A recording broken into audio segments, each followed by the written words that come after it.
All right, so welcome to our WDWNT Kingdom Hearts 3 review, kind of impressions, um, sort of discussion panel. So uh, we took a different approach to this review. Instead of doing a more formal kind of thorough, in-depth play from beginning to end and then write a full detailed written review and whatnot. We're kind of having three panelists who played the game kind of discuss it in a more casual kind of format. So I'm Jesse DeRosa. I'm the kind of video game guy here at WDWNT. Joining me today is Alicia. And Alicia, do you want to say anything about kind of what you do here? Alicia? I just write and I help on the VR team. Okay, cool. And Tyler, man. I'm Tyler. I co-host the Ride Rehab podcast, and I also wrote and produced the Kingdom Hearts parody musical Fandom Hearts. We should link that in the post for this video. All right, so getting right into it, we kind of took a more casual approach to this review. So we didn't all necessarily play it from start to finish and do every little thing, but we played enough to kind of get a good feel for it. And between the three of us, I'd say we kind of range from like more casual first-time Kingdom Hearts fans to Tyler. I assume you're a pretty hardcore Kingdom Hearts fan. Used to be. It's no longer that way now, and there's a lot to talk about. But anyways, let's get on with it. All right, so I guess just getting right into it, let's talk about kind of the overall presentation of the game, how it looks, kind of how accurate the worlds and the characters are to the various Disney universes, and just in general how the game kind of looks and feels. What did you guys think about the look of the game? Right when I booted it up, the first thing, like, I really don't want to use the word nostalgia as much as possible, but the main menu hit me right in the nostalgia because it was just the exact same menu design as all the other games. And I heard like the whoop sound effect when like a window popped up, and I'm like, and I'm back to being like 14 again. This is great. Sorry, I definitely played the first one before I was 14 years old, but the presentation, like, as soon as I saw Sora in like proper HD, I was like, this is great. It's so great to see these characters this way. And like, obviously it's a next gen console game. So everything looks gorgeous. When I got to Twilight Town, I was like, oh my gosh, everything looks beautiful. The color palettes, everything, the camera movements are just so smooth. Nothing's laggy. It's all wonderful to see. Sorry, I'm playing on PS4. I can't speak for the experience of people playing on Xbox or anywhere else. What's interesting about it too, like even for being next gen, I feel like it's even better than some of the games that have come out for next gen. Because one thing that I noticed, I come from a video game like design background, there's no LOD popping, there's no environments that are loading while you're walking. Everything's just there and it feels so seamless and like you're already in the environment and you don't have to wait for anything to load, and it's just really, really well done, and it's appreciated. It's a subtle thing, but it's really appreciated that they did that. Yeah, it really threw me off that I walked into like the next area and I was like, oh, no loading screen, of course, because I don't need to do it anymore. Yeah. Especially in Twilight Town, I really took notice of that, and with how far I was running through Corona before I was like, oh yeah, there's like no loading screens. Yeah. Between like Kingdom Hearts and Kingdom Hearts did. Sorry, Kingdom Hearts and Kingdom Hearts 2, I mean. Totally. Very much a Kingdom Hearts sequel, if that makes sense. So obviously Kingdom Hearts 1 being a 2002 PS2 game, obviously that kind of gameplay formula might seem a little dated compared to some modern games. Open world games have kind of really pushed the boundaries of what you can put into a video game. And the thing about Kingdom Hearts is, in a world where you got your Red Dead Redemptions 2s and kind of Witcher 3s, those kinds of games, it's a much more modest game in terms of how big the world is, how much it packs in there. But there's obscene levels of polish on this game. It looks fantastic. It loads fantastic. There's no frame rate stutter. I didn't experience anything like that. Definitely top to bottom, you can tell they poured so much time into making this game look and run as efficiently and smoothly as possible. With that being said, though, I feel like the Disney portion was slightly more polished than like the Final Fantasy portion. And I know that we talked about this before recording this, but the Final Fantasy characters themselves feel PS3, where Elsa and, Rapunzel and Big Hero 6 feels like they're Disney characters. Like there's a lot, like you can notice polygons on the Final Fantasy characters, and there's some weird modeling choices where you go and you look at any of the Disney characters and they look like they're out of the movies. It's beautiful. Yeah, I almost wonder, when playing it, I initially want to kind of blame it on like graphics as if they put more attention into the Disney characters and Disney worlds as opposed to the Kingdom Hearts stuff. But honestly, I can't tell if it's that or if it's maybe like a lack of kind of coherence between the various art styles. Maybe they just kind of are a little jarring when put together. You see games like Super Smash Bros. Where they manage to tweak every character's appearance enough to where all these absurd characters fit very well together in one universe. Whereas in Kingdom Hearts, there are moments like, for example, when you're in the Toy Story world and you see that kind of video game trailer, it looks very much like a Final Fantasy 15. It says Square Enix on the bottom, actually. It's hilarious. Not to spoil anything, but that's an excellent little nod in there. But you kind of get like this, that's like the pinnacle of like putting this very Square Enix Japanese role-playing kind of art aesthetic up against like Disney and Pixar. And I wonder if it's like some graphics are better than others, or if it's just that these art styles kind of look a little jarring when mashed together, which is more noticeable when you have the power of the PS4 versus, like a PSP or a Nintendo DS or something a little less powerful. They also clearly, for Organization 13, you can tell that they used the same character model and all they did was swap out the head, because they have this really weird shoulder deformity on the left side, and it's kind of like saggy and lumpy, and every single Organization 13 member has this, but the head is different, and it bothers me so much because I come like every day, I look at this stuff at work and I'm just like, why didn't you fix it? It's so easy to fix. That's going to be all I see now. Yeah, it's really hard to unsee it. Lumpy shoulders, Organization 13. I'm sorry. I was just going to say, I mean, you can tell since the very first kind of world reveal trailers for Tangled and Frozen and Big Hero 6 and all this stuff that obviously they spared no expense with the art direction of this game. That was definitely at the top of the list. So I guess we don't have to spend too much more time on this.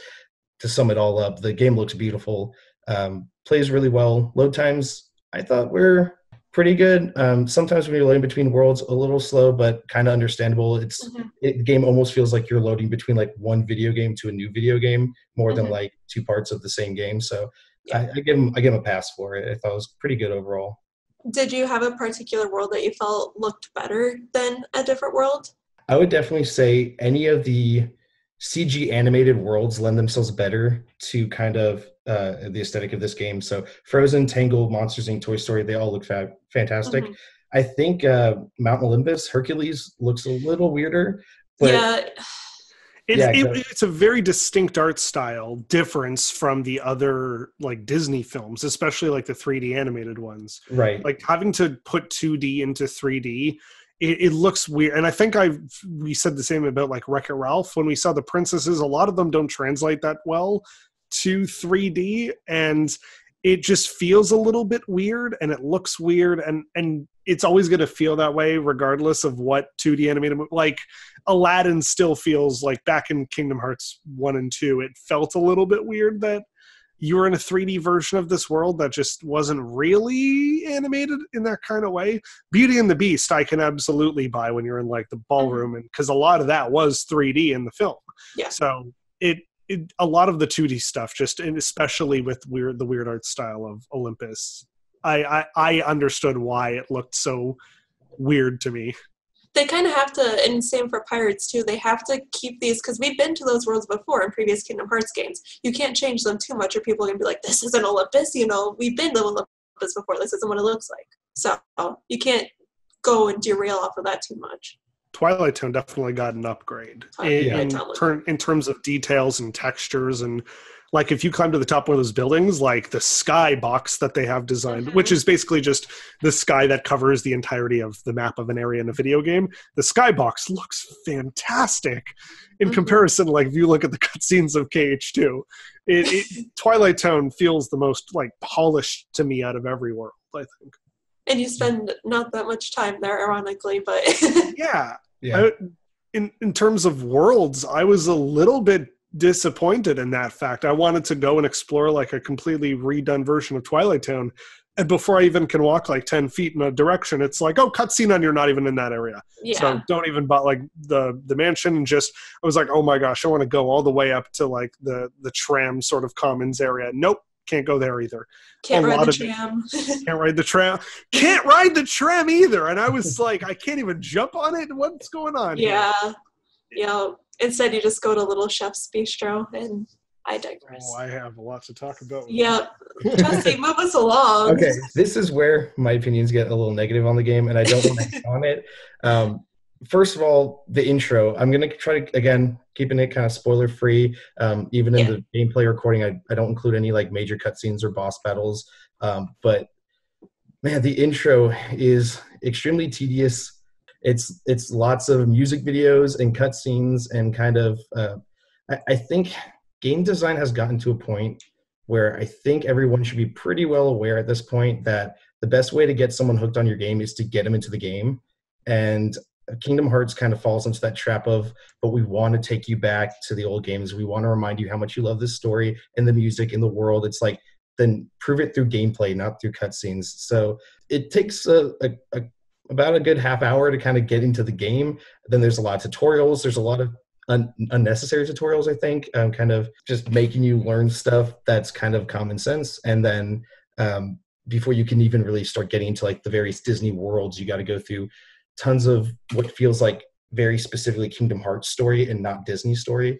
And that's kind of one of my biggest gripes of the game is a lot of times it feels like they're not blending this Kingdom Hearts narrative with this Disney narrative. They're just two very separate things, and you'll go very far down one path, kind of forget about what's happening on the other subplot, and then at some point, 7-8 hours later, you'll get reintroduced to something you've kind of forgotten about by that point. I completely agree with that because I feel like Olympus Hercules World, it kind of blended the two together, but then you kind of go off on this tangent in Toy Story World that has really nothing to do with the main story. And then by the time you get back to the main story, you're like, what's happening? I completely forget. I was just in Buzz Lightyear World doing absolutely nothing with Sora or Riku or anything. Okay, so I'd said before that I used to be a diehard fan and I wasn't anymore. So things get complicated with Kingdom Hearts right around the second game when they start introducing the whole thing with the organization, or a little bit more detail about the organization and what they're trying to accomplish. And no one ever talks about it in a way that makes sense to Sora. And I know Sora. I've been in Sora's head multiple times. I've played Sora about 5 different times across maybe 3 or 4 different stage productions of a Kingdom Hearts parody version. And at one point during Fandom Hearts 2, which never got released, I was just like, I have to explain to the audience what is happening by Sora being like, oh, I get it now. And at the end of every rehearsal, I'd be like, I really still don't get it. It's so convoluted. And that's the main pressure point with everybody who's even heard about Kingdom Hearts. It's always just like, oh, it's too complicated. You're not going to get it. And that's where I started to lose my interest in Kingdom Hearts, just because I could not get into the story or understand the story, and it keeps getting more complicated. I didn't have all the other consoles. I never had a 3DS, so I've never gotten to play, Dream Drop Distance and any of the other video games. And I certainly didn't have the money back then to repurchase all the HD remasters and whatever kind of extra cutscenes it came with. So I was fully expecting to come into this game with sort of like this fresh start, and it's like Sora's going to go on this journey. I'm going to join him, and I'm going to get re-explained everything.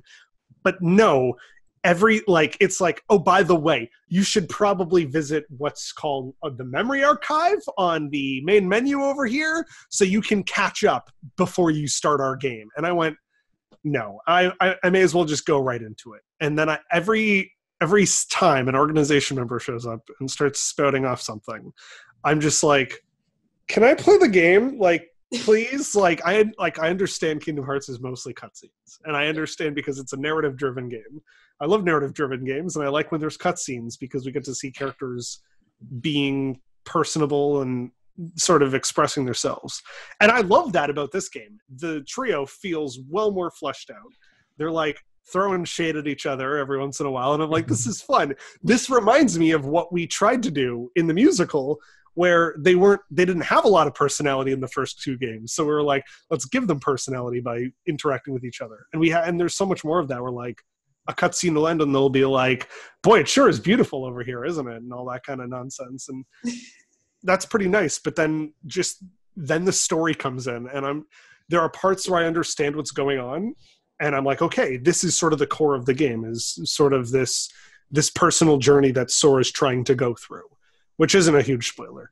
But then the organization shows up every once in a while, and Sora's like, really? And he actually says, really? Sometimes. And I'm like, I'm with you, Sora. I don't know why they can't just be quiet every once in a while. And the biggest problem I had was, like, obviously I went to Corona first, Tangled World first. Yeah. And 90% of it is just the movie. Thank you. I was like, why are you remaking this movie? We've all seen it. I love Tangled. That's one of my favorite Disney princesses' favorite movies. But I don't need to replay the movie. I can go watch the movie in my living room. Give me something new. This world is beautiful. We have shorts for it. We know that there is more to these characters. And they could have done the same thing with Frozen, but they even turned Frozen slightly different. But why for Tangled do we have to just get the same movie that we've seen? The best parts of it is where Sora, Donald, and Goofy are interacting with the characters from Tangled. Like, absolutely. Flynn, like, these are my sidekicks, which isn't a spoiler. And that's kind of fun, because Sora's like, what are you talking about, Flynn? Excuse me? Like, that's the best part of it. But then it'll cut back to a bit with Rapunzel and Flynn, and she's calling him Eugene, and it's like, oh yeah, they've never shown anything in Kingdom Hearts 3 that his name is Eugene. Yeah. Or the whole bit with she has magic hair. Like, none of that is... You cut out a lot of the movie that explains stuff, and then you cut back to it, and Sora, Donald, Goofy are just, like, in a window, like, off to the side, like, just sidelining what's happening from the movie. And it's like, that's not what made Kingdom Hearts great. And it was very weird, and they also took dialogue just absolutely straight from the movie. Like, I could have sat there and just quoted the movie. Like, I knew what they were going to say. Yeah. Which is weird, because they're all re-recorded pieces of dialogue, and it must I know. For Randy Moore. Like, you're hearing you do a second read, not even as good as the first read from the movie. Well, I think I'm glad you brought that up, because I forgot to write that down, and that was a huge problem for me. That was actually the first, I guess. You play the Hercules stuff first, but you really get into, like, the meat of the worlds, starting with the Tangled Toy Story kind of area of the game. So I started with Tangled, and that was kind of my first fear, was like, oh no, are they all going to be retellings of the game? Because, again, not having played too much Kingdom Hearts outside of the first game when I was very young, I think the idea of the game is, like, you're supposed to come in with the notion that the player is a Disney fan, so they're very familiar with these worlds and these characters. So, like, the last thing you want to do is kind of talk down to them and rehash something they're very familiar with. I'm very glad that, like, after Tangled, it kind of doesn't do that as much. Frozen does it a little bit, but they redeem it enough with some unique storytelling. I think that's why Big Hero 6 is my personal favorite of all of them, because it really did a fantastic job of, like, it's all post the movie. It doesn't, like, kind of retread any footsteps, and it takes some liberty with kind of the lore of that franchise, I guess, which I really appreciated. And did a pretty good job of blending Kingdom Hearts with Disney, rather than keeping them kind of one or the other. I was in the same mindset as you, Jesse. I was like, this is going to be the whole game. I'm going to go to all these lands, and I'm going to know the exact same story, and I'm going to know all the dialogue. And I just feel like, Tangled was definitely the outlier, and I just feel like they could have done so much more. Like, we have a short from that movie. They have a whole show now, on Disney XD or whatever. Like, we know more about these characters in this world, and there was way more opportunity they could have shown, and they just decided to retell the movie. And it was a real bummer. I understand tech, so especially when people are like, couldn't you just copy and paste this coding? And it's like, it doesn't work. This is two different systems.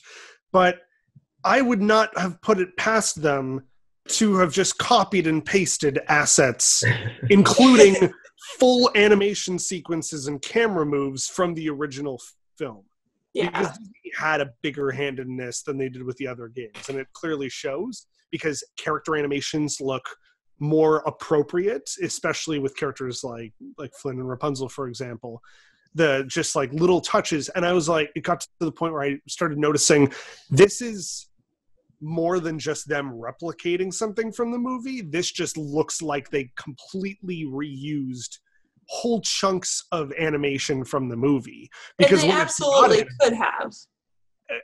But that's where I was like, I know it's not as easy to copy and paste coding, but they probably figured it out. When it was not bits from the movie, it was very obvious to tell that the character rigging and animation was very different. Mm-hmm. And I mean, like, there's a lot more on Sora, Donald, and Goofy. Mickey still feels a little bit weird in terms of the animation. Like, they kind of nailed it with Epic Mickey, the way like his ears rotate. As you rotate the camera around, they always stay sort of positioned properly. But in this, the model has to fit the style of the game itself, or the style of everything else. So it's like Mickey as we see him in the parks kind of thing. By the way, I don't know if you've noticed, but on the like Mickey's hoodie has two, like on the hood itself, it has spots for his ears, and I was so happy to see that. I was like, this is the high top modeling right here that you thought about his ears. This is great. I was like, I want that hoodie now. I want that hoodie too. Fit into it, but moving into the gameplay itself, I feel like there's almost too much, but at the same time, there's not enough. Like there's too much of too many different mechanics in the game, or like more than we've seen in previous games. That's fair. Also, the actual like the parts where you play the game, there's not a whole lot of that. Like there's a lot more cutscenes that we're seeing, and a lot more talking to characters, and not so much getting a chance to run around and explore the world. But then we get into so much, like, for example, I've never liked the Gummi ship sequences, and it feels so much longer. Like, and they've added more to it with these like treasure spheres and sort of the heartless encounters that you can have, and these warp pipes and everything. It feels like there's so much more to the Gummi ship, which is not what I wanted more of. That's arguable. Everyone's going to say that's not what I wanted. What I wanted was to be able to run around and explore, and there was a lot of that. But at the same time, a lot of it was like there wasn't that much to explore. There's some nooks and crannies and stuff where you can, there's not a whole lot of platforming. Sometimes there's platforming, but there's just not enough, or at least not in the places where it matters. Like in Corona, for example, most of the world is not the tower or the kingdom, but it's the swamp area between, right? That connects the two, and that's not even the things you see in the movie. No. Actually, can we do the Gummi ship just real quick as a tangent first? Because it's pretty awful. I hate it. I hate it. I feel like every time I've ever heard someone talk about the Gummi ship in the Kingdom Hearts franchise, it's kind of been universally hated. So when like going into the game, I love space shooters, so I want this to be a fun part. It feels so shoehorned in. And I almost wonder if, like, at this point they're aware that players don't care for the Gummi ship, but they feel like they can't abandon the mechanic this late into the franchise. So there was like kind of a need to maybe overhaul it. But like it just doesn't work. It feels like they threw so much stuff on top of the pre-existing kind of, again, to my memory of it, at least, it sounds like they just threw on so much more stuff and still not working. I can't imagine anyone's genuinely pleased with the Gummi ship aspect of the game. It's just such a unnecessary left turn. It got repetitive too, because after a while, every world you would visit, it's like, oh, there is somebody got to fight in front of it, and it's just like, it was like, I think the first world you visit, it didn't happen, but then pretty much every time after that, and I was like, this is just annoying. I don't want to spend more time in space. Just let me go to the world. Pro tip to those listening: if you encounter a battle you don't want to do, press pause, hit abandon battle, go reapproach wherever it is you're trying to get to, and go around where you encountered that enemy. You can avoid the battle altogether. I didn't know that. I discovered that halfway through the game. That's how I played the Gummi ship the rest of the game. I will have to use that tip. That's pretty good. Right. I just steer around everything. Right. There you go. All right. So I just wanted to get that out of the way. Did you guys want to get back into the kind of gameplay mechanics, or? Yeah. Okay. So my thing with the gameplay is that I feel like there wasn't enough variety, and they're like kind of bouncing off of Tyler's thing. There isn't enough and there is too much. I think there's too many options, but I also wanted more than just walk, walk, walk, fight Heartless, walk, walk, walk, cutscene. And like it started to get to that point where it's just very repetitive, and I would have wanted something more. And I think that Toy Story did a really good job of breaking this up with one of their mechanics. I don't know if you want to like spoil that with the mechs. I feel like that kind of made it a little bit less repetitive, but a lot of the worlds, that's just how it was. And when you were fighting, there was like the variety that you wanted, but I wanted more variety within like the game itself and not just the fighting. Yeah, no, the mechs were fantastic. That was really, really cool. I wished more of the worlds kind of had gameplay kind of gimmicks, or if you will, to kind of spice up the gameplay. I think without getting into too much detail, Pirates of the Caribbean does that pretty well. Big Hero 6 does it pretty well as well. But yeah, a lot of them like Frozen and Tangled specifically are very much just kind of like atypical gameplay, which I feel conflicted to like knock the game for being so combat cutscene dependent, because at the end of the day, it is like an RPG, and that's kind of like the main mechanic is the combat. But at the same time, it puts itself in a corner by being like, but you can grind rails, and it's very action heavy, and there's all these other things you can do. But so then it kind of tricks your brain to be like, well, this is more than just an RPG. But at the end of the day, the kind of variety in gameplay is so limited to where, I don't know, it's kind of just leaves a little bit to be desired, I suppose. Mm-hmm. I felt like I had one of those windows pop up every 12 seconds. Oh, like the how to do it? How to do it.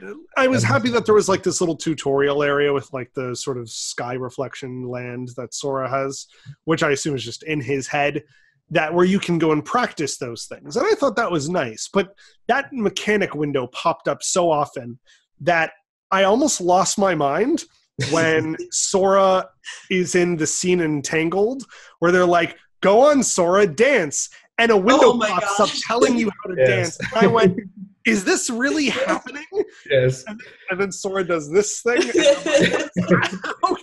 And I spent more time laughing at just the awkward, funny things really that happen. Painful. Like, it was painful to get through. Did anyone else? The dancing. Both. I did not nothing about that made me happy. I was just like, I just have to go through the motion and get through this because it's not going to let me not do it. So right, yeah. It almost reminds me of Disneyland Connect. Do you remember like the ability you had to sort of walk around the park?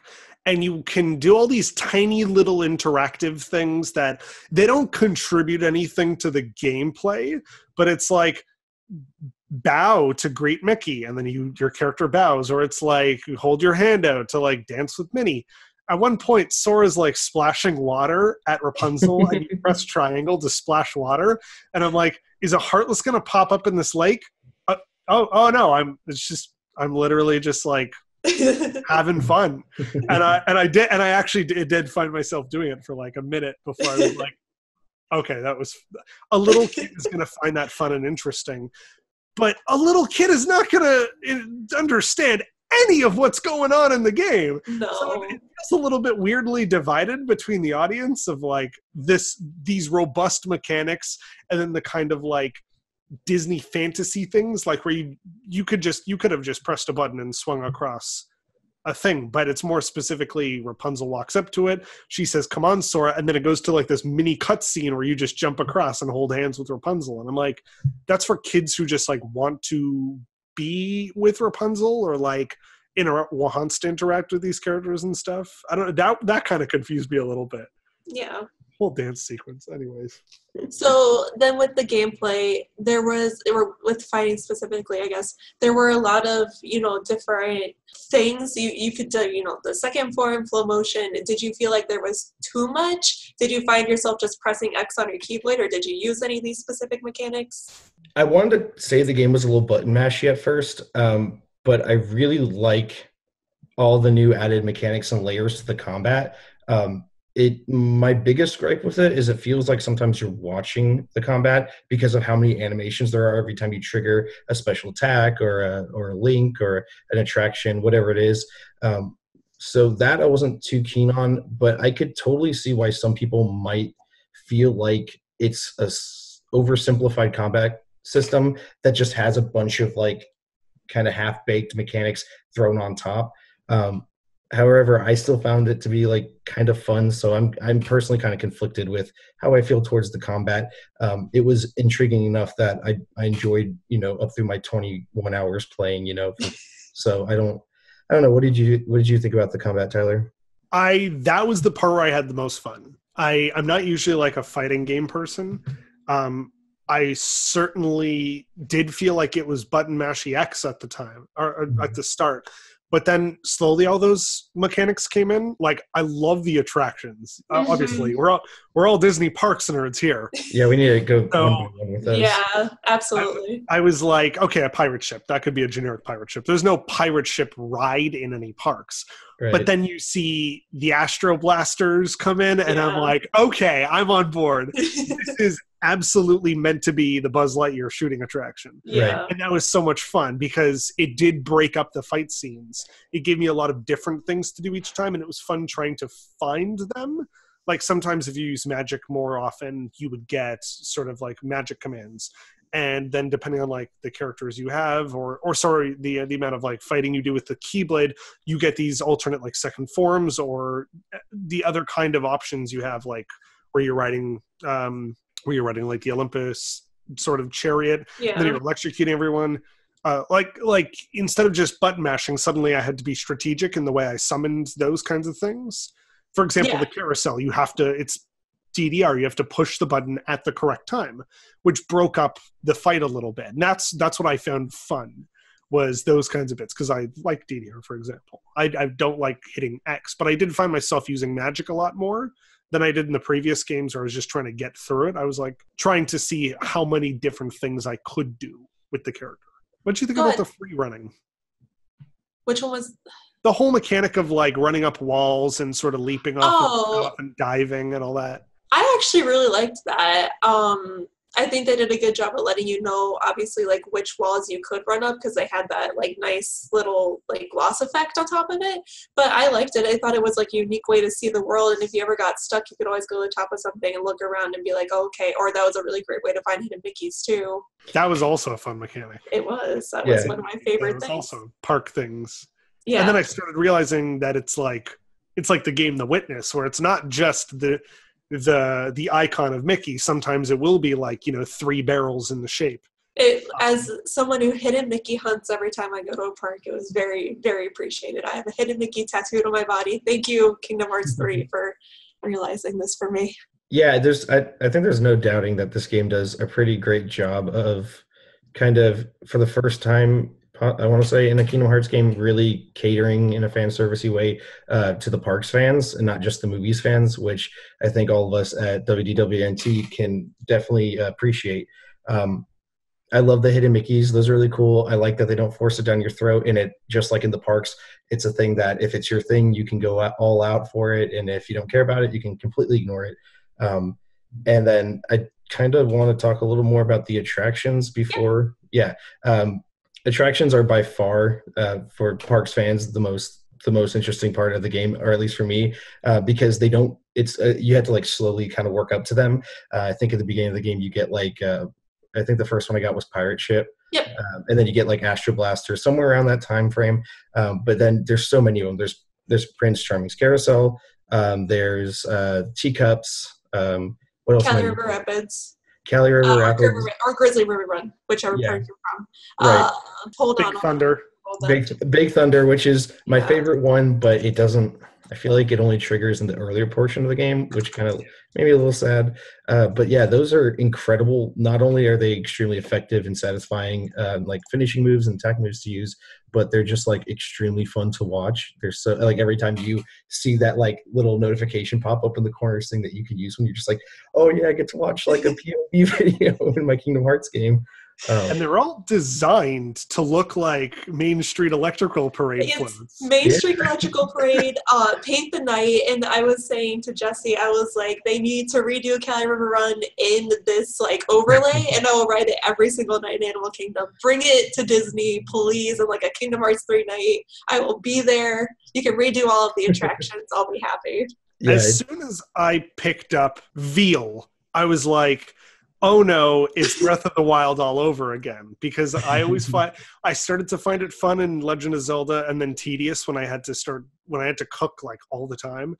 And in this one, I think it was my co-host of Ride Rehab, Tom, who was like, oh well, Remy's going to teach you how to cook, and I'm like, oh my gosh, you're right. I didn't even put that together. Excuse me, his name is Little Chef because no one refers to him as Remy.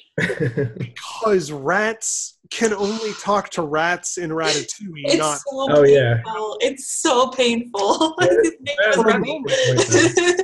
For a moment, I was like, more Patton Oswalt? Nope. No, Yeah. not at I was a all. little bit sad. No Emil, no Dad, no nothing. Yeah. I loved the scenes with Sora and Remy, though. Sorry, and Little Chef. Like, as soon as he's like, Sora gets so excited about everything, and that's why I love him so much. He's just like, he's full of this ambition, and I see so much of me and him. And he goes into the kitchen, he's like, I'm ready for you to make me food. What? I'm the one cooking? It's just, Haley Joel I'm sure we'll talk about voices, but Haley Joel Osment as Sora is just being so outgoing in this game. Like, obviously he's been with the character more than I've been with the character, obviously, but he does such a great job at sounding so enthused about just everything and making the most of even just like that bit where it's like, I'm cooking what? And it's all funny, and it all feels like, you know, that Connect Adventures kind of vibe where it's like, this is just fun for the little kids who are playing this game. All these mechanics are fun. Yeah, and I definitely think it's, to that point, it's a very like non-threatening kind of low barrier to entry kind of RPG from a gameplay perspective, which I guess you should have if you're going to market it as a Disney game. So as someone who personally doesn't play too many turn-based kind of games, I really appreciate how even as someone who skipped every entry other than the first one, it was very easy. Just pick it up and enjoy the game from start to almost finish. I didn't quite complete the game yet. The story is really the only kind of thing that contradicts that statement. If you care or invested in the narrative of the game does a really bad job of kind of allowing you to get kind of fully engulfed in the experience of the game, because it's just so convoluted. I feel I can't even imagine that 95% of players are really going to have a full grasp over everything that's going on. So sorry to kind of derail this, but I can't get over the story quite yet. It's just like these characters come out of the woodworks in some of these cutscenes, and it's like, you know, these names that I can't even try and pronounce, but it's just like, who are you? Like, why do I care about you? Like, you're just with the organization. Just get away from me and tell me about the story. Like, it just comes out of nowhere. How did you feel about like the Instagram, like, not cutscene, but like loading screen? I can't wait for that to become a meme. I can't Where wait. did Sora get all those photos from? And like all of the hashtags were like hearts, and it was just Yeah. I'm gonna be so depressed if that doesn't become a meme. I don't mind the whole phone thing. Like, that's the equivalent we're sort of getting now, is that everyone has a phone, so it makes sense that Sora would, I guess, have a phone. The fact that the loading screens are like clearly Instagram is Yeah. and I would have liked if the pictures I took in game would have showed up there. That'd be So, really cool. but instead it's just sort of like Sora's like, my friends are my power, or my friends are my heart, or whatever. And then there's pictures of like Ventus and Sora and H3D, and I'm like, where do you get these pictures from? just forget about that. Like, it's a throwaway thing. It's a Stock images. I do wish that they would have done something with like a magic band, because I was looking at like the bottom of the Gummi phone, and they do have like a hidden Mickey little like dial there, and I was like, there's something here that you could have done with a magic band, but that would have been cool. That would have been awesome if they included magic bands. Yeah, I think we should probably wrap it up in about the next 7 minutes or so. So do we want to kind of just go talk about the worlds really quick and just kind of give kind of like a rapid fire and talk about our impressions of the worlds, which ones we liked? And okay, let's just start in order. So we'll discuss kind of an overview of the worlds and kind of what we appreciated and didn't appreciate of them. So starting with, I guess, Mount Olympus. I'm sure there's not too much to say on this one. What do you guys think? I certainly didn't like the words Kingdom Hearts 2.8 popping up right at the beginning, when I'm like, I'm not even playing the game yet. But Olympus worked as a nice tutorial, because I was like, how much more can we see of the Hercules? Because we've seen it in many of the past games before, but they took it a different direction, and Sora was like, oh my, we're literally like, these are gods. This is kind of cool. Again, it didn't, the art style was a little bit weird, but it was kind of fun to run around. There was some areas where there was like going in between, like you ride a rail to like a different portion, And I really did feel like there wasn't one clear path to take. There was different places I could go, which I did enjoy. It was a good way to sort of say, here's how the game is going to work. Get used to it. I wasn't a huge fan of that world. I did enjoy the boss battle. I think that was one of my favorites of the game, oddly enough, even though it was the first one. I felt like there was like variety with it. My only thing initially, I was like, all right, I don't want to do this again. I know there are new worlds I haven't explored yet. Let's get to it. But I do appreciate them kind of using this familiar world to be like, all right, here's what you know of Kingdom Hearts, and now look at all the new stuff we've introduced, and this is how what's familiar will be new in this game going forward. And I think if that's how you look at it, I think it serves its purpose well. And luckily, it's definitely on the shorter side, so you're not in there too long. No. All right, second world. Let's go with Tangled. I know we've talked this one to death a little bit, so I guess I'll make this one pretty brief. What do you guys think? There's so much more that they could have done. Where was the smuggly duckling is kind of my biggest question. That's a really huge part that they missed out of that they could have included, and it probably could have been really fun. Well, we cut out the Stabbington brothers, so there was no need for the Snuggly Duckling or any of those other characters to be there. That's true. Why? Because money. Budget cut Kingdom Hearts 3. No! In the distance, we see the dam, and I'm like, oh, are we going to get to do the dam scene? No. that was a little bit weird. And we kind of got to walk over that iconic bridge that's in the movie, but then Corona, we couldn't even go up to the castle. It was only that opening little area, and it looked like there was so much to explore, but there really wasn't. I really wanted to do something with the lanterns too, and I was really disappointed that we just watched a cutscene with it. And it was my favorite. A very pretty world, kind of a bit of a stumble out the gate, but I think the next world will probably unanimously agree is much better. So what do you guys think about Toy Story? That might have been my favorite. I think the gameplay was really fun. It wasn't a Toy Story world that we're used to seeing. It's not like we're stuck in Andy's bedroom or Pizza Planet or something. You're in this whole new world unique to the story, and I really appreciated that because it was so well done, but it still felt very Toy Story. Mm-hmm. So they did a really good job.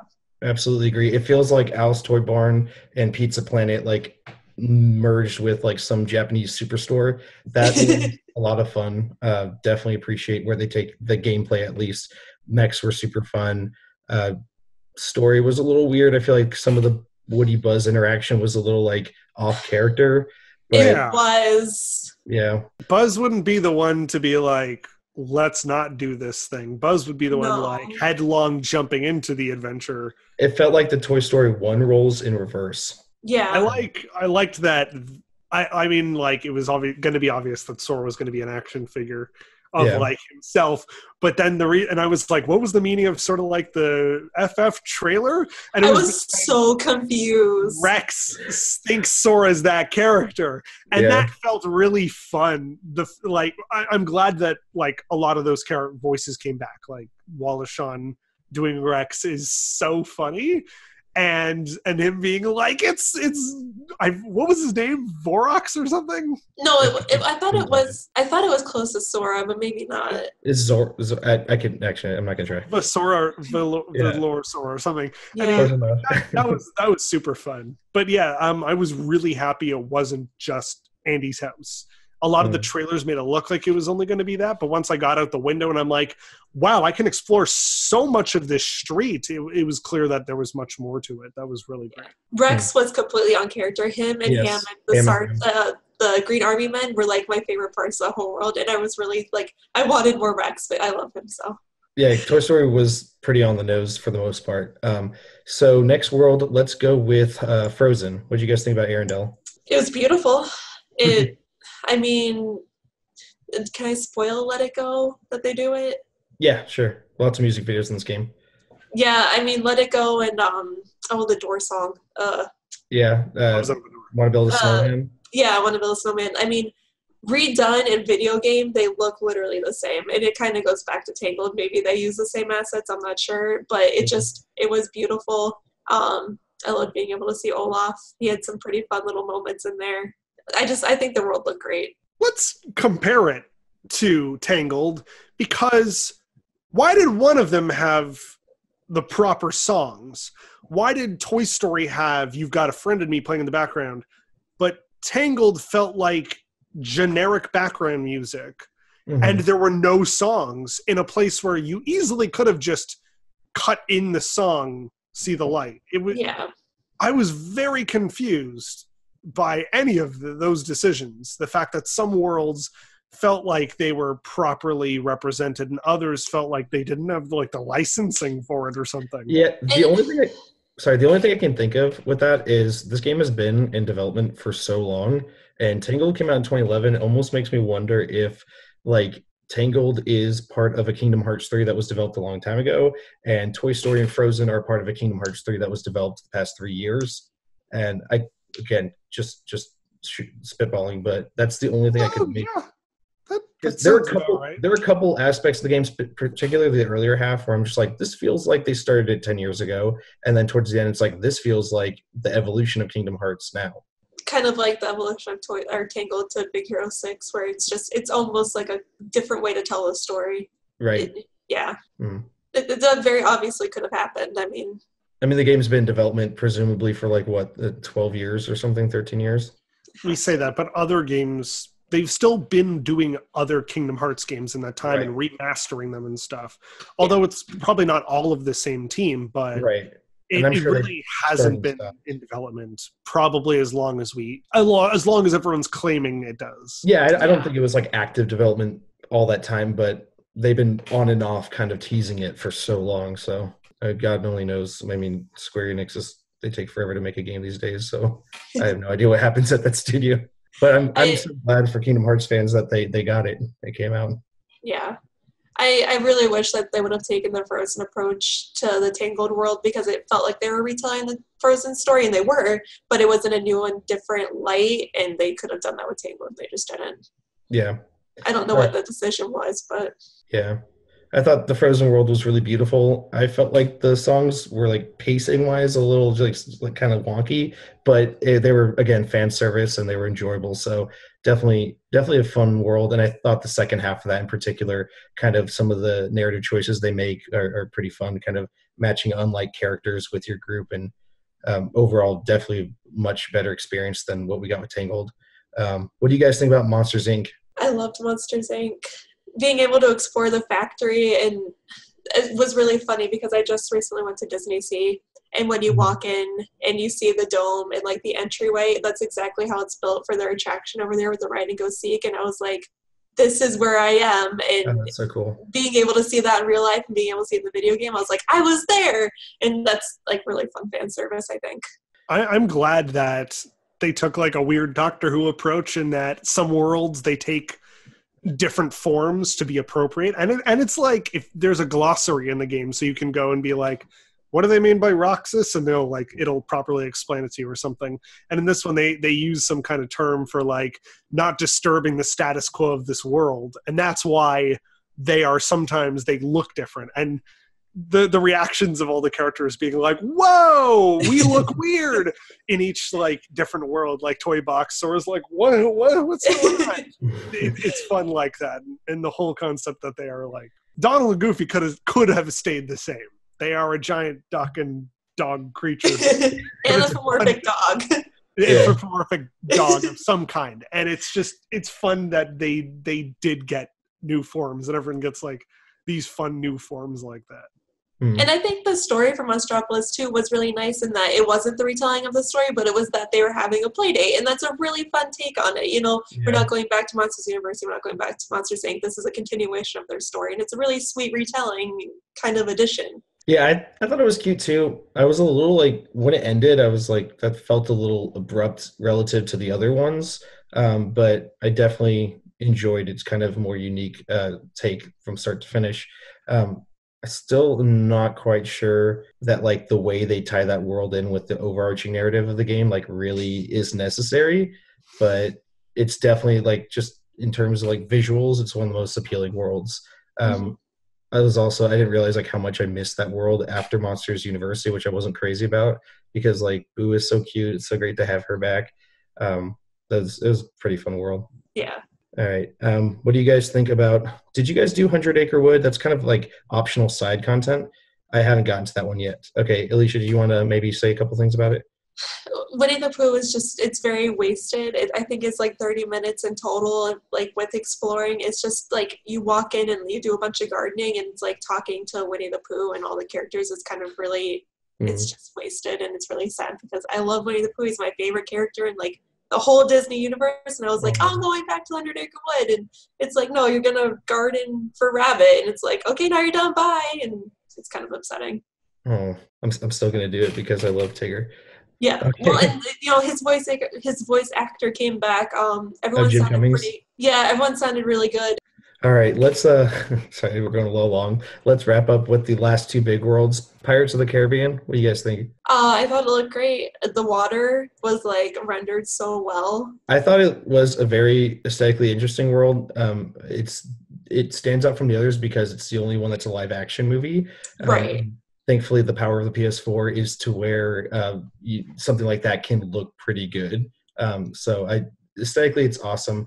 I appreciate the kind of departure from typical gameplay with a lot of ship combat, underwater exploration. And I also, as weird as it is that it kind of focuses on like the at World's End kind of time frame of the franchise, I kind of appreciate it because that's my favorite entry in the franchise. Please don't shoot me.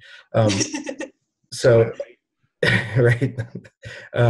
Yeah, overall, I'm still actually on that one. That's kind of where I'm at right now. So I don't have too much more to say. But other than if you're going to do Kingdom Hearts 3 and do a world with beaches and ocean, let's do Moana instead of Pirates. But I like Pirates, so I thought it was nice, even though I think those characters kind of suffered from the same problem with the Final Fantasy characters, though, that they didn't look exactly like themselves. Right. You know, but animating like a video game character to have like the kind of mannerisms of Johnny Depp isn't easy. And I think absolutely not.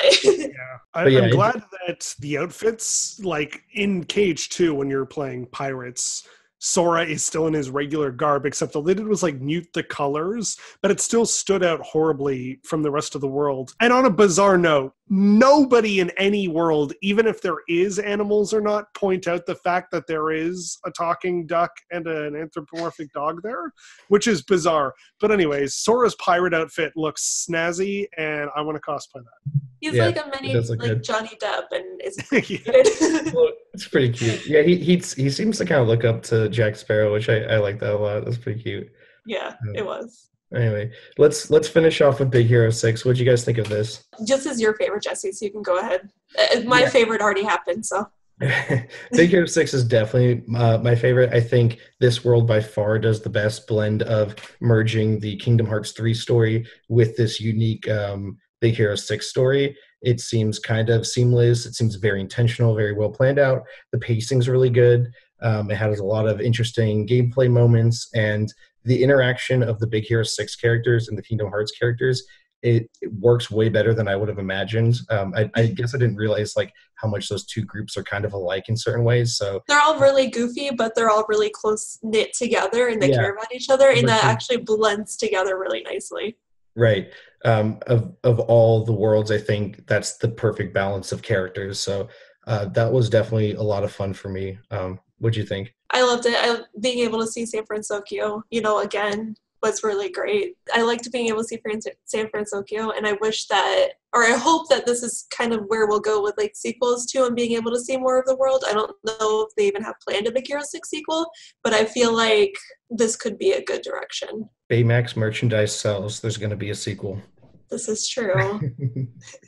Yeah, no, that's a good point. I did wonder that too, kind of the way it ends. I'm like, how does this like affect a potential Big Hero 6? And I'm like, I don't think the Kingdom Hearts universe is like has to be canon with the Disney universe. No. Also, this is supposedly the last Kingdom Hearts game. We'll see if that happens. Oh, really? I didn't know that. I don't know. There have been rumors that like Disney wants out of the Kingdom Hearts franchise, and that's kind of why it's been like pulling teeth. But I can't imagine they do. It sells so incredibly well, but who knows? Maybe they're not making as much licensing money as they want. I don't know exactly how that would work. And that actually lends itself to a question that I wanted to ask you and Tyler. Do you think that this has a home in the parks, potentially, Kingdom Hearts? I would say yes. We've joked about it on Ride Rehab, and that, it could be part of Epcot in a way. It's about traveling to different worlds, and there's a way you can incorporate that somehow, especially since they sell merch in the Japan Pavilion. You could make a dark ride in the Japan Pavilion. You can have the characters come out there. That's the most appropriate place to put them. But also, like, I don't know. Every time I see Twilight Town, I'm just like, why isn't this an area in the parks yet? Why isn't there like walk around characters? Why don't we like Sora exists? There is a Sora character that has been in the parks very, very, very small amounts of time. I have a pin of Mickey in an organization outfit. It always feels like they're testing the waters and then they never get to do anything with it. I think you could absolutely make a ride. I think a trackless ride of Kingdom Hearts would be amazing. On a slightly off topic, there was a thing called Imaginations, which was like a Disney design competition, and then whoever wins, they will implement your idea into the park somehow. And me and my friend designed a Kingdom Hearts ride, and we wrote a script for it and everything, and I built it in Roller Coaster Tycoon 3, and then they're like not open to Canadians, so we couldn't. That being said, Kingdom Hearts The Ride is one of my biggest videos on my YouTube channel still. Aww. Oh, it's terrible, and I really want to make a new one and plan a coaster. Are you okay? Are you ascending? I'm leaving. This light keeps it's light, so I mean. Yeah, sorry. This light keeps kind of turning itself on and off. My bad. I feel like there's a home for this in Tokyo Disneyland. I think Tokyo absolutely has a place for it. And as for like the rest of the parks, it's kind of like, would Kingdom Hearts make sense in the park? Yes, I think especially like a Hollywood Studios could absolutely make room for it. It is the all other Disney park. You know, Pixar works there, live action stuff works there. Why not video games? But this is Disney we're talking about, and they have a habit of making like mega hit franchises and then never putting them in the parks in any way. So Does it surprise me that they've never put Kingdom Hearts in the parks? Absolutely not. But yeah, I even as like not the biggest Kingdom Hearts fan, I think a Kingdom Hearts attraction or themed land would be a lot of fun. It kind of makes me wonder, because I know that they're doing the test of the game at Disney Springs right now, and I wonder if that goes well, if we'll see maybe some merchandise hit the parks, or pin, like the pins Tyler was mentioning, or character meet and greet, see where it goes from there. But it was interesting that they had the trial of the game down in Disney Springs. I thought that was at least a nice start to the whole. They at least acknowledged it, and then Tokyo's doing the hotel for a limited time. Yeah, yep. It's not 2002 anymore. We're at this point now where video games can't be ignored. They can't be written off as like a kid's thing or like a niche thing for a certain market. Video games generate way more money than movies do. And so kind of just completely cast aside a whole like market or aspect of your business just because, it's video games, it's not movies, which is what we're known for. It seems a little short-sighted.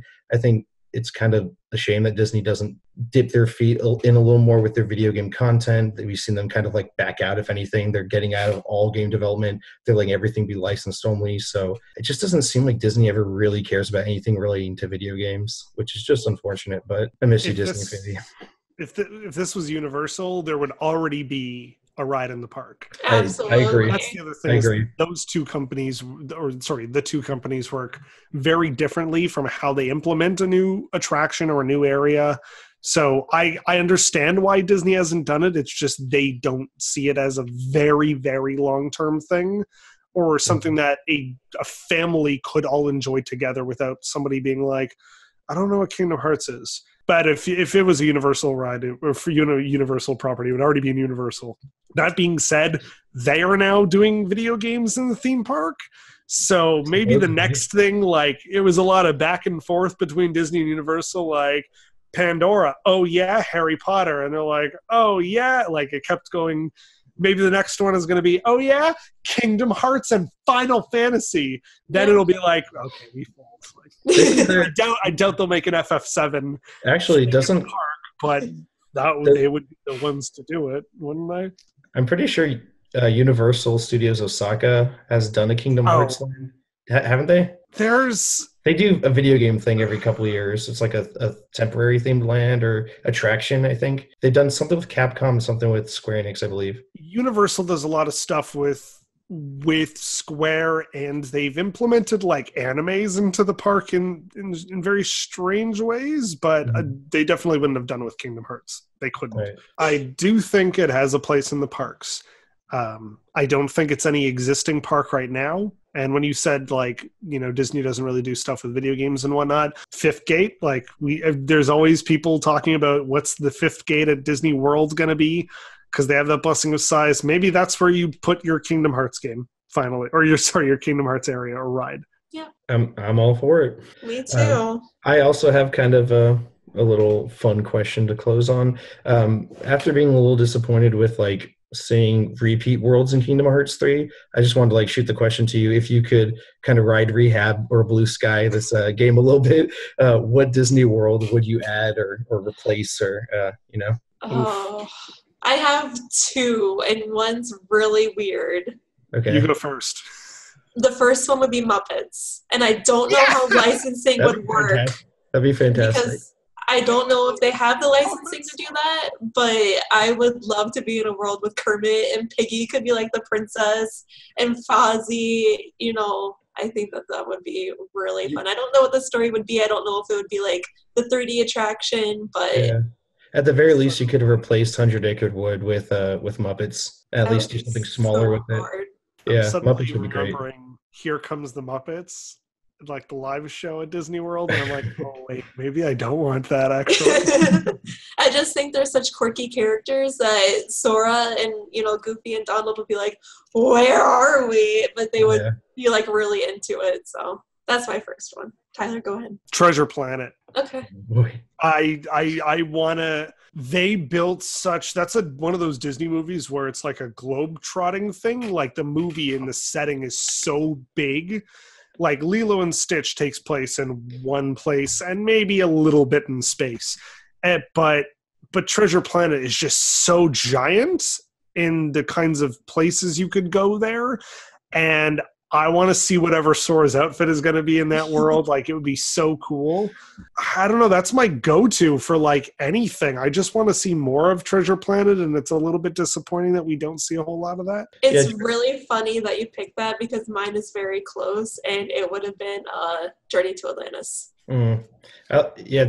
Those two movies along with Brother Bear, like, kind of like middling Disney movies. They're not bad. They're not, like, instant classics, but it's kind of unfortunate that they just get like cast aside and that like we'll never talk about this again. It was like right after the Renaissance, but before now. And hey, it's not Chicken Little. It's okay. Or it's not Home on the Range or The Wild. Oh my god. All right, Jesse, what would you have picked? I'm definitely going Pixar's Cars. I don't care how much people don't care how much. That's a good one. Cars is like my favorite franchise. I don't care what anyone says. I want to see Sora, Donald, and Goofy as Cars. Somebody's drawn that. I'll share that. I saw it on Twitter yesterday. Yeah. That made my day. That would be really fun and a really nice time with Radiator Racers too. Like they could definitely have something with the Keyblade and right. It just also like you talk about like switching up the gameplay a little bit. Add a racing mechanic to that game. That would make it like super interesting. I would kill for Cars. I want to see Cruz Ramirez and as a race car. Goofy's got to be a motorcycle. I want to see a motorcycle. I would play that. Part of me just wants to see them in Epcot, and I know that like that doesn't fit at all with the aesthetic of like going to a world because like Epcot's not a world or anything. But I don't know, just the idea of Sora and Figment being friends. Oh, that's cool. Or like one of those like Link characters that you could bring in for like that would be awesome if they had put Figment. That's actually such a cool idea to like make a world based on the theme parks because that'd be like kind of meta. It's like a game where you go into Disney worlds and where you go into a theme park where you go into various Disney worlds. And it's very clearly like someone in a Mickey costume and they're like, the king. No, guys. There's only one Mickey. Someone's like, that's a terrible Goofy costume. And they're like, this is Goofy. And they're like, because that's always the gag. Nice. All right. I think with that, we should probably wrap it up. We've got a lot of editing to do now, and I think this might be like a 45-minute video, but who knows? Maybe we can get this released on the podcast feed. Who knows? Sorry. No, this was actually a lot of fun. I appreciate you guys. I just kind of came to you both one day and was like, hey, go spend $60 each on this video game and talk to me about it. So I guess that's gonna do it for our discussion on Kingdom Hearts 3. I would say based on all of our impressions, we say it's a generally favorable game, we'd recommend it. I'd personally say if you're a Kingdom Hearts fan, it's a no-brainer. You should definitely pick it up. If you're a Disney fan, I think there's something for everyone. Even if it's not your favorite game, I think you'll find things to appreciate, admire. There's a lot of nice nods. We didn't even talk about like the little handheld games that you unlock for your phone. That was a ton of fun. Those are super cute. Do you guys have any closing statements or anything? I would say even if you're a Disney Parks fan and not so much a Disney movies fan, there is something in here for you with the attractions and the Hidden Mickey. So if anything, go to Redbox and rent it and give it a try. Maybe don't commit to the $60 and maybe see if you like it. Right. I'd give a same kind of like closing remark is that if you are a Cage fan, yes, you absolutely like this is the game to get, but also just like have fun with it. Don't take everything so seriously, because if you I know a lot of people who just rushed through the game in 2 days and they were like, well, now I'm done, now what? And I'm like, did you even have fun playing with it, or were you just trying to get to the end? Like have fun with it. Rediscovered, hey, listen, if I can rediscover the fun that I had originally playing Kingdom Hearts, you can too. That's the sweet sentiment.